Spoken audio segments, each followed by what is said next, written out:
तो जी नमस्कार दोस्तों, आप लोग देख रहे हैं भोजपुरी धमाल। और आप सभी को पता है कि ग्लोबल म्यूजिक चार्ट में हमेशा ऊपर नीचे आर्टिस्ट सिंगर का नाम आता रहता है। जी हाँ दोस्तों, तो आप सब तो बता दूँ कि अभी ग्लोबल म्यूजिक का फिर से संडे तो अपडेट हुआ है और इस बार थे साई लाल यादव ने पवन सिंह को पीछे कर दिया है। जी हाँ दोस्तों, आप सब जानते हैं पियर फरात वाली जब गाना आया था तो उस समय पवन सिंह का दबदबा बना हुआ था, लेकिन अब खेसारी लाल ने अपने कब्जे तो फिर से जमा लिया है। जी हाँ दोस्तों, 11 नंबर पर खेसारी लाल यादव ग्लोबली ट्रेंड कर रहे हैं और 15 नंबर पर पवन सिंह।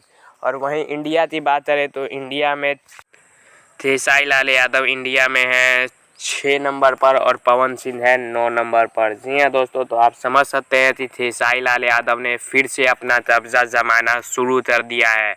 एक समय था खेसारी लाल यादव टॉप 5 में हमेशा ही बने रहते थे, चाहे वो ग्लोबली हो या फिर इंडिया में, लेकिन अभी गाने नहीं आ रहे हैं। और आप सब जानते हैं कि एग्रीमेंट वगैरह वगैरह ये सब अभी चल रहा है उनके साथ। तो जैसे ही सब ठीक हो जाए फिर से खेसारी लाल ग्लोबली और इंडिया दोनों ही अपना जगह बना लेंगे फिर से।